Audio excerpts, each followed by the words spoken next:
আসসালামু আলাইকুম। বন্যায় আমরা ইন্ডিয়াকে যতটা দোষারোপ করি, তার বিপরীতে আমাদের দেশের পানি উন্নয়ন বোর্ড, দুর্যোগ ও ত্রাণ মন্ত্রণালয়ের বিরুদ্ধে কোনো অভিযোগ আমরা কিন্তু আনি না। কখনো বলে দিই এটা প্রাকৃতিক দুর্যোগ, এটা আল্লাহ তাআলা দিয়েছেন, কি করার আছে আমাদের। দোষারোপ করি কখনো ইন্ডিয়াকে। আর পানি উন্নয়ন বোর্ডের দুষ্ট লোকগুলো তখন মিষ্টি মিষ্টি হাসে আমাদের এই সমস্ত মন্তব্যগুলো শুনে।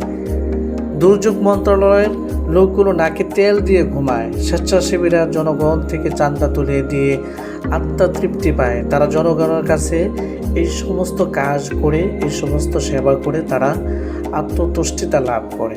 ইন্ডিয়া যা করে তাদের ভালোর জন্য করে।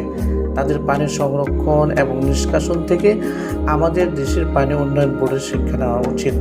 দেখে তারা যে পানি যেভাবে সংরক্ষণ করে বাঁধ তৈরি করে, এটা তাদের ভালোর জন্য, তাদের ফসলাদি ভালোর জন্য, তারা যেন তাদের কৃষক যেন ভালো থাকে, তাদের আবাদি জমি যেন উর্বর থাকে, সেই জন্য তারা বাঁধ তৈরি করে। আমাদের যতটা ইন্ডিয়ান পলিটিক্স নিয়ে মাথা ব্যথা, নিজের দেশের দলীয় পলিটিক্স আর দুর্নীতি নিয়ে ততটাই আমরা সন্তুষ্ট।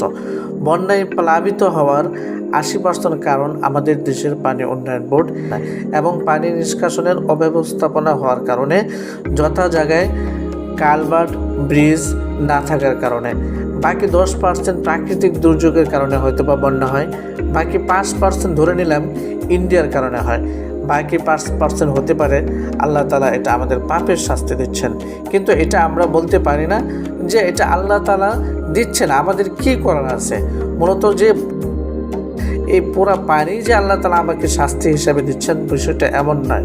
পানি এটা হতে পারে আল্লাহ তাআলা আমাদের জন্য আশীর্বাদ বা নিয়ামত হিসেবে পাঠিয়েছেন। পৃথিবী পানি দিয়ে ধ্বংস করা হবে না, পানি শূন্যতে আক্রান্ত হবে। এক সময় পুরো বিশ্ব পানি নিয়ে হাহাকার হবে, পানির জন্য যুদ্ধ হবে। আমাদের গভীরভাবে মনোযোগ দেওয়া দরকার, বন্যা কেন হচ্ছে।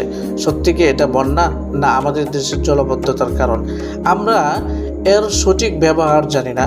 আমরা যদি পানিকে সঠিক ব্যবহার করি এবং পানি নিষ্কাশনের যদি সঠিক রাস্তা আমরা বের করে দিই, তাহলে পানির জলবদ্ধতার মাধ্যমে আমাদের দেশে কখনোই সৃষ্ট বন্যা হবে না, যা আমরা এখন দেখতে পাচ্ছি। এর অধিকাংশ কারণ হলো আমাদের অসচেতনতা, আমাদের দেশের পানি উন্নয়ন বোর্ডের অপরিকল্পিত ব্যবস্থাপনা, এবং কখনো আমরা এমন করে ফেলি যে কালভার্ট এবং ব্রিজ, নদীর আশপাশের জায়গাগুলো আমরা দখল করে নিই অযথায়, যার কারণে পানি নিষ্কাশনের জায়গাগুলো সংকীর্ণ হয়ে যাওয়াতে জলবদ্ধতা তৈরি হয়। তারপর সেই পানি আস্তে আস্তে করে ফুলে ফেপে সেটা আমাদের জন্য অভিশাপ হয়ে যায় এবং আমাদের বিশাল জমি, চাষাবাদের জমি নষ্ট করে ফেলে। আমরা যতটা ইন্ডিয়ার সমালোচনা করি, তার 2% নিজের দেশের মানুষের, জনগণের, আমার অসচেতনতার যদি আমরা সমালোচনা করতাম এবং আমাদের দেশের পানি উন্নয়ন বোর্ডের সমালোচনা করতাম, তাহলে অনেক সমস্যা সমাধান হয়ে যেত। কারণ আমরা অনেক সময় এমন উদাসীন এবং অসচেতন যে আমাদের কি করা দরকার পানি নিষ্কাশনের বিষয়ে, সেইগুলোই আমরা বিবেচনা করি না এবং পানি উন্নয়ন বোর্ডের কী কাজ রয়েছে সেগুলো তারা দেখে না।